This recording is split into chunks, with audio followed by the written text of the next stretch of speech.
Electronegativity देखो, जैसे electronegativity क्या होता है समझते हैं, ठीक है। दो एटम है मानो, ठीक है, ये एक इलेक्ट्रॉन दान दिया और एक ये इलेक्ट्रॉन दान दिया, ठीक है। नहीं देखो तो चालू है, देखो हम क्या कर रहे हैं, हम ऐसा करके बॉन्ड बना रहे हैं, ठीक है। मतलब इस तरीके से कुछ दिखेगा, ये एक इलेक्ट्रॉन दिया, ये एक इलेक्ट्रॉन दिया। अब मेरा बात सुनना, इलेक्ट्रॉन देखो दो एटम है, ठीक है, ये एक इलेक्ट्रॉन डोनेट किया, ये भी एक इलेक्ट्रॉन डोनेट किया, दोनों एक बॉन्ड बनाया, क्या बनाया, बॉन्ड। तो कुछ बॉन्ड इस तरीके का दिखेगा। अब मेरा बात सुनना, हम क्या बोल रहे हैं, वाई का, हम इधर एक चीज लिख रहे हैं, हम लिख रहे हैं इलेक्ट्रोनेगेटिविटी ऑफ एक्स, या ऐसे लिख दे रहे ना, electronegativity of X greater than electronegativity of Y. अब तुम लोग इसका मतलब क्या है, इसका मतलब क्या है देखना, ये क्या करेगा, ये दोनों इलेक्ट्रॉन अपने तरफ खींच लेगा। अब समझना क्या होगा, जब ये दोनों इलेक्ट्रॉन अपने तरफ खींचा तो इसके पास एक इलेक्ट्रॉन आया है, बट फिर भी ये दोनों अभी भी शेयरिंग में है। तो जब इसके पास छोटा सा चार्ज, देखो पहले हम समझा दे, जब Na से एक इलेक्ट्रॉन सही में चला जाता है तब वो क्या बनता है, Na प्लस, और क्लोरीन के पास एक इलेक्ट्रॉन सही में आ जाता है तब बनता है Cl माइनस ना। तो इसमें इसके पास नहीं है, ये अभी भी अटैच्ड है, ये ज्यादा पावरफुल है, दोनों को खींच लिया, तो इसके ऊपर एक स्मॉल नेगेटिव चार्ज आ जाएगा और इसके ऊपर एक स्मॉल पॉजिटिव चार्ज आ जाएगा। तुम समझा, समझ आया? तो ठीक है, ये हम लोग बाद में भी पढ़ेंगे। तो इलेक्ट्रोनेगेटिविटी क्या है, हम सीधा बता रहे हैं, इलेक्ट्रोनेगेटिविटी है जो एटम का इलेक्ट्रोनेगेटिविटी ज्यादा होगा वो इलेक्ट्रॉन को अपना तरफ खींच लेगा। तो सीधा ऐसे लिख लो, लव टुवर्ड्स इलेक्ट्रॉन, ठीक है, love towards electron. Electron affinity अलग होता है, इलेक्ट्रॉन एफिनिटी एनर्जी है, ये एनर्जी नहीं है, ये कितना स्ट्रेंथ से खींच रहा है। तुम समझा, love towards electron, that dimensionless property. अगर एमसीक्यू, डायमेंशनलेस मतलब याद करो वो किलो जूल पर मोल था, हाँ, इसका कोई डायमेंशन है, कुछ नहीं है, इसका बस क्या है, नंबर है। जैसे हम देखो एक तो बता रहे, एक जगह चार्ट लिखेंगे तुम समझ जाएगा, देखना, ठीक है। एक तो चार्ट लिखते, देखो LiBeBCNOF, हम लोग को पता है नॉन मेटल इलेक्ट्रॉन को क्या करता है, ज्यादा पावर से खींचता है, तो हम लोग को पता। देखो देखो एक तो बात सुनो, मेटल का इलेक्ट्रॉन जितना अच्छा मेटालिक कैरेक्टर बढ़ेगा, इलेक्ट्रोनेगेटिविटी क्या होगा, कम होगा। जितना अच्छा मेटल उतना इलेक्ट्रोनेगेटिविटी बेकार, ताकि मेटल इलेक्ट्रॉन डोनेट करता है, लेता नहीं है। और नॉन मेटल जितना अच्छा नॉन मेटेलिक कैरेक्टर बढ़ेगा तो इलेक्ट्रोनेगेटिविटी भी क्या होगा, बढ़ेगा। तो simple, left to right electronegativity क्या होता है, बढ़ता है, ऊपर से नीचे इलेक्ट्रोनेगेटिविटी घटता है, क्योंकि ऊपर से नीचे मेटालिक नेचर बढ़ता है। समझ आया?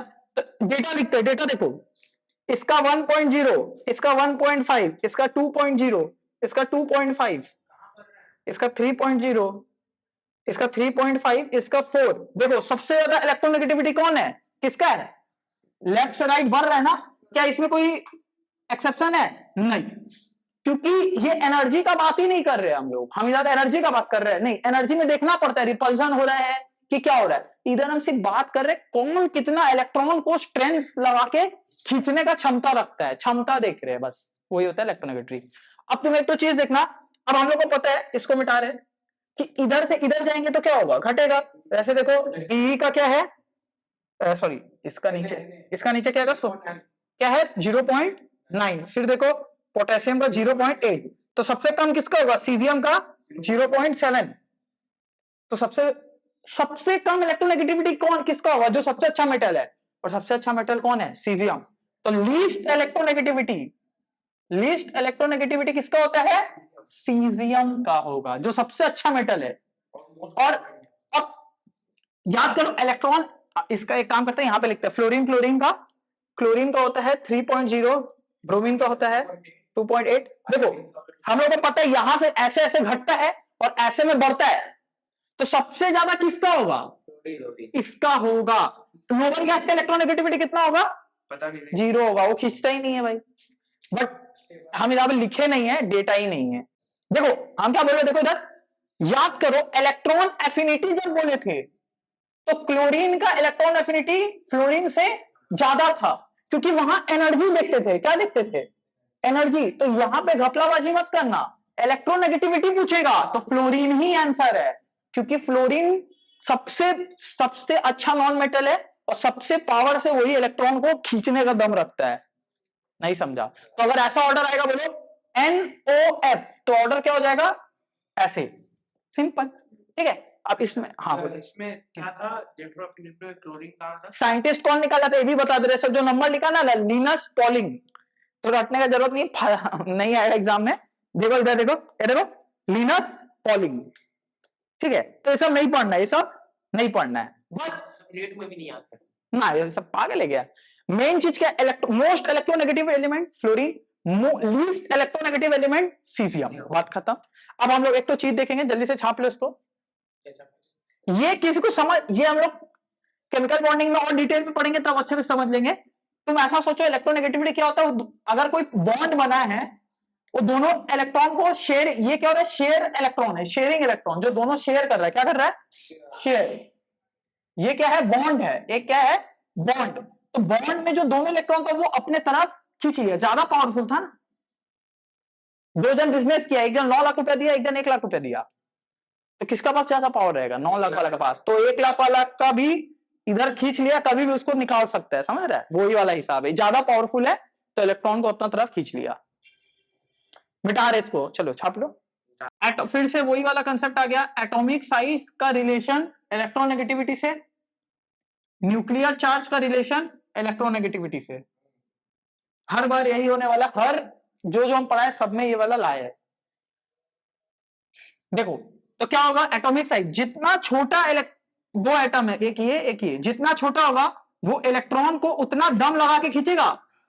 हाँ, जैसे देखो हम समझ रहे, एक ऐसा है एक ऐसा है, दोनों एक एक इलेक्ट्रॉन शेयर कर रहे हैं मानो, तो जो कौन ज्यादा, इसका प्लस ज्यादा दूर है कि इसका प्लस ज्यादा दूर है, तो ये ज्यादा पावर से दोनों को अपने तरफ खींच सकता है, तो क्या हो जाएगा, इनवर्सली ना, साइज छोटा इलेक्ट्रोनेगेटिविटी ज्यादा, जितना छोटा रहेगा उतना पावर से खींचेगा। वैसे भी हम लोग को पता है लेफ्ट टू राइट में क्या होता है, फ्लोरीन का साइज सबसे छोटा नहीं होता है, सबसे छोटा तो उससे भी छोटा छोटा होता है, हाइड्रोजन होता है। इसका देखते हैं क्या होगा, न्यूक्लियर चार्ज। अब देखो किसी का प्लस ज्यादा है तो वो इलेक्ट्रॉन को ज्यादा दम से खींचेगा, कि किसी का प्लस कम है वो खींचेगा। मानो इसका प्लस 20 है, इसका प्लस 10 है, तो कौन ज्यादा दम, मानो दो ठो इलेक्ट्रॉन बीच में है, दोनों का बीच में दो दो इलेक्ट्रॉन है, कौन ज्यादा पावर से खींचेगा, ये ज्यादा पावर से खींचेगा। जेड न्यूक्लियर चार्ज मतलब बीच में कितना प्लस है, मतलब जेड कितना है, मतलब nuclear charge directly proportional to electronegativity. कोई प्रॉब्लम है, चलो छापो इसको जल्दी से, जल्दी छापो। अब एक तो मास्टर चार्ट लिखेंगे जिसमें सब है, ठीक है, वो अगर कर लिए कुछ कुछ चीज हम लोग का बचा हुआ है, जैसे बॉइलिंग पॉइंट क्या होता है ऊपर से नीचे, तो वो तुमको रटना पड़ेगा, ठीक है, जो कि यहाँ पे दिया हुआ है। कौन सा इसमें कुछ भी पूछ सकता है, नहीं पूछा है इतना साल, पूछता तो नहीं है कभी जिंदगी में, बट अपन लोग पूछता भी नहीं है। अरे मालूम है रे भाई, मालूम। डायगोनल रिलेशनशिप देखो, LIBE ठीक है, नहीं बस उतना ठीक है, NaMgAlSi, Na क्या लिख दिए, NaMgAlC। देखो ये कौन सा पीरियड है, सेकंड, ये कौन सा पीरियड है, थर्ड। तो देखा गया है कि सेकंड और थर्ड पीरियड का एलिमेंट में इस तरीके का रिलेशनशिप होता है, तो इस मतलब इसका प्रॉपर्टी और इसका प्रॉपर्टी बहुत सिमिलर होता है, इसका बहुत सिमिलर होता है, इसका भी बहुत सिमिलर होता है, इसी को बोलते हैं डायगोनल रिलेशनशिप। समझ आ गया, डायगोनल रिलेशनशिप मतलब दोनों का प्रॉपर्टी बहुत मेल खाता है। देखो क्या लिखा हुआ है बुक में, properties which have increasing trend in a group generally have a decreasing trend in period, that is why the element of second period show resemblance in properties with elements of next group। देखो diagonal elements या bridge elements भी बोलते हैं ना, these elements are called diagonal relationship या क्या बोलते हैं, bridge elements। याद रखना, diagonal elements मत लिख देना, bridge elements, diagonal relationship bridge elements। अब तुम बोले तो ये कैसे हो रहा है, हमको समझ नहीं आ रहा है। देखो एक तो मेरा बात सुनो, लॉजिक समझा रहा है, ऊपर से नीचे देखो, ऊपर से नीचे जाने से कोई ऊपर से नीचे जाने से मानो कोई चीज घट रहा है और यहां से यहां जाने में कोई चीज बढ़ रहा है। समझना, मेरा बात सुनना। तो एक तो बात समझते हैं, यहां से यहां गए तो कुछ मानो घटा, थोड़ा सा मेरा डिक्रीज हुआ, और फिर हम जब यहां चला गए तो थोड़ा मेरा क्या हो गया होगा, बढ़ गया होगा। मतलब ये ऑलमोस्ट कैसा बिहेव करेगा, सेम जैसा। तुम समझा क्या बोले? जैसे एक तो समझते हैं आयोनाइजेशन एनर्जी देखते हैं, ठीक है। आयोनाइजेशन एनर्जी ऊपर से नीचे जाने से क्या होता है, घटता है। मानो इसका आयोनाइजेशन एनर्जी कुछ आया, ठीक है, इसका मानो हम ऐसे ही ले रहे हैं, इसका मानो 10 था, इसका मानो थोड़ा घट गया, क्या हो गया, 8 हो गया। बट लेफ्ट टू राइट जाने में बढ़ता है, मानो इसका वापस हम देखें तो मानो 9.8 हो गया। मतलब ये और ये ऑलमोस्ट क्या है, सेम है। इसीलिए कोई चीज ऊपर से नीचे घटता है, लेफ्ट से राइट बढ़ता है, तो इसीलिए क्या हो रहा है, डायगोनल। आप समझा, यही कंसेप्ट है। तो एग्जाम में तो डायरेक्ट आएगा कौन सा group, period 2 and 3 diagonal relationship show करता है, और वो एलिमेंट्स को क्या बोलते हैं, ब्रिज एलिमेंट। खत्म, ज्यादा बेसिक ज्ञान नहीं लेना है, यही ज्ञान है। ठीक है, अब आगे बढ़ते हैं। केमिकल रिएक्टिविटी क्या होता है, देखो याद है, एक शो हम बस लिख रहे हैं, देखो Na Mg Al Si PSCl। देखो यहां पे सबसे अच्छा मेटल रहता है, और लेफ्ट टू राइट जाने में क्या हो जाता है, नॉन मेटल। तो और बीच में क्या था, मेटलॉइड। तो देखो यहां से यहां इस तरीके का रहता है, ये क्या, लीस्ट रिएक्टिव। क्या है, लीस्ट रिएक्टिव। समझा, ये जनरली क्या होता है, मेटलॉइड है। ये क्या हो जाएगा, मेटलॉइड। एल्यूमिनियम भी मेटलॉइड जैसा ही बिहेव करता है। नहीं समझ आया?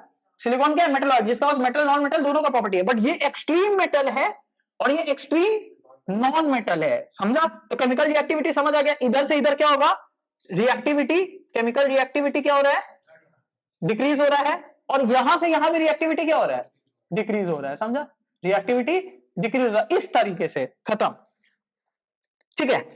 अब देखते हैं, आगे देखते हैं। अब देखो LiNaK, तो याद रखना। अब देखो बोर्ड्स में आया नहीं, आ गया तो ऊपर से नीचे जाने से बॉइलिंग पॉइंट क्या होता है, boiling point and melting point decrease हो जाता है। क्या हो जाता है, घट जाता है। याद रहेगा, याद रहेगा ऑर्डर, ठीक है। हाँ, बट नॉन, ये मेटल का केस में, ये किसका केस में बोले, मेटल्स के केस में। नॉन मेटल का केस में क्या होता है, उल्टा होता है। उल्टा कैसे होता है, जैसे एक तो देखो फ्लोरीन, क्लोरीन, ब्रोमीन, आयोडीन, ऊपर से नीचे जाने से बॉइलिंग पॉइंट और मेल्टिंग पॉइंट क्या हो जाता है, बढ़ जाता है। क्या हो जाता है, बढ़ जाता है। जैसे एक तो डेटा लिख रहे हैं, जैसे इसका 1347 डिग्री। डेटा लिखने की जरूरत है क्या, नहीं, डेटा लिखने की जरूरत नहीं है, बुक में है, बुक में है, नहीं कोई नहीं करता। ठीक है। वो सब नहीं है, तुमको बस ये याद रख लेना अगर कभी। हाँ, हो गया। हाँ, और लेफ्ट टू राइट जाने से क्या होता है, देखो इसका भी थोड़ा अलग ही लॉजिक है, ठीक है। एक बार ये छाप लो, ठीक है, इसका हम बता दें। देखो ये सब बस एक बार याद रख लेना, अगर आ गया रिस्क नहीं ले सकते ना। हाँ, देखो एक तो कोई अगर कभी तुमसे पूछा कि टॉप से डाउन जाने में मास क्या होता है, कोई बता सकता है, बढ़ेगा।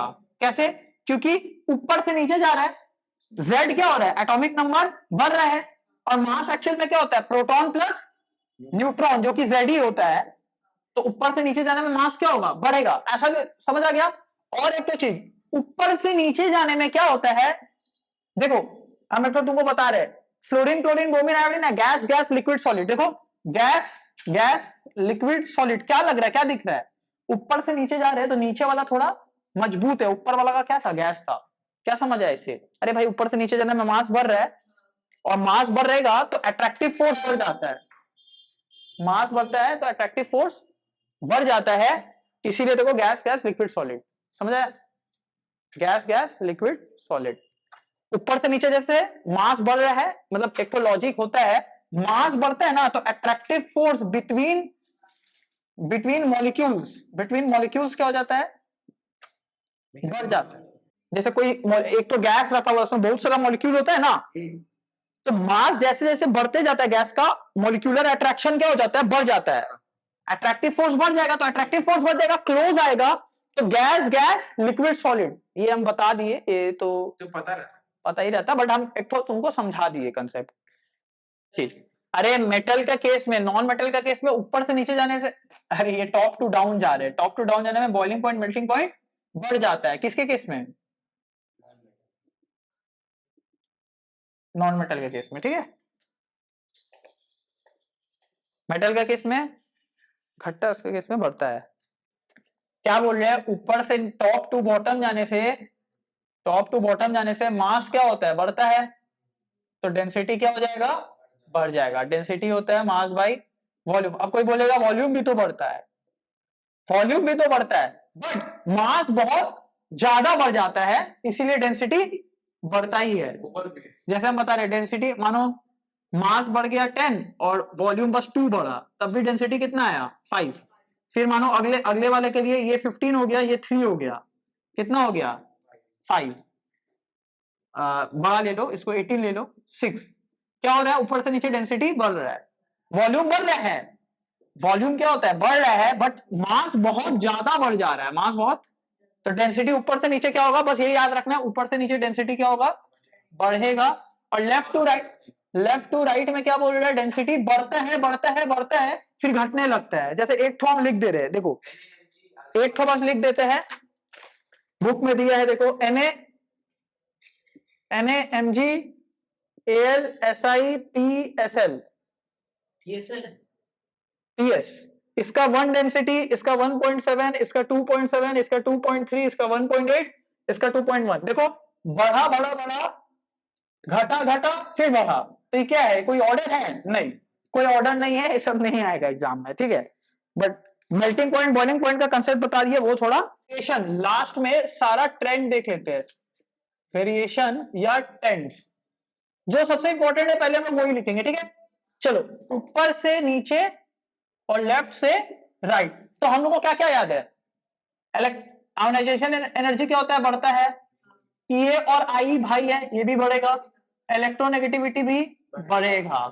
कोई प्रॉब्लम यहाँ पे, कुछ भी प्रॉब्लम नहीं, कर रहे जो मेन चीजें पहले करो। ये घटेगा, ये भी घटेगा, EN भी घटेगा, आराम से, कोई प्रॉब्लम नहीं है, समझेगा। अब एक तो देखो मेटालिक कैरेक्टर यहाँ क्या होगा, बढ़ेगा, तो एक काम करो मेटालिक, चलो मेटालिक कैरेक्टर यहाँ बढ़ेगा, बट नॉन मेटालिक कैरेक्टर क्या होगा, घटेगा, ठीक है। ये तो लॉजिक से तुम कर सकता है, यहां से यहां जाने में मेटालिक कैरेक्टर घटेगा, नॉन मेटालिक कैरेक्टर बढ़ेगा, ठीक है। मतलब कितना चीज हम लोग कर लिए, और क्या बचा, रेडियस या साइज। ऊपर से नीचे जाने में साइज क्या होता है, बढ़ेगा, साइज क्या होता है, बढ़ता है। यहां से यहां जाने में साइज क्या होता है, घटता है, ठीक है। ऊपर से नीचे जाने में, वो तो भाई कॉमन सेंस का बात है, ठीक है। अब चेक करते हैं, रुक जाओ, हाँ हम लोग देख लेते हैं। तो देखो बॉइलिंग पॉइंट का मेल्टिंग पॉइंट का कोई ऑर्डर है नहीं, वो तुम मतलब बुक से देख लेना, फिर भी वो एक बार साइड में लिख देंगे। हम लोग इलेक्ट्रोनेगेटिविटी लिख दिया, इलेक्ट्रॉन एफिनिटी लिख दिया, non metallic character, metallic character, ionisation energy और एटॉमिक रेडियस भी हम लोग लिख दिए, ठीक है, कोई प्रॉब्लम नहीं। एक तो और चीज, ऊपर से नीचे जाने में वैलेंस इलेक्ट्रॉन क्या रहता है, सेम रहता है। जैसे हाइड्रोजन, लिथियम, सबका आउटर मोस्ट में क्या रहेगा, एक ही रहेगा, याद है, याद आ रहा है। तो वैलेंस इलेक्ट्रॉन सेम। लेफ्ट से राइट जाने में वैलेंस इलेक्ट्रॉन क्या होता है, एक एक बढ़ता है, कितना बढ़ता है, तो क्या होता है, एक एक करके बढ़ता है। चलो वो भी लिख ही दे रहे हैं। ऊपर से नीचे जाने में वैलेंस इलेक्ट्रॉन सेम, जो कि किसके बराबर होता है, group number. Left to right जाने में पीरियड क्या होता है, सेम होता है, पीरियड, जितना पीरियड नंबर होगा उतना ही सेल होगा, नंबर ऑफ सेल। बट ये सब वेरिएशन में नहीं लिखना चाहिए, ये सब वेरिएशन में नहीं लिखना चाहिए, तुमको रिवीजन नहीं हो रहा है। तो देखो मेन वेरिएशन में कौन कौन था, ये था IEA MC NMC, IEA EN MC NMC और साइज, समझ आ गया।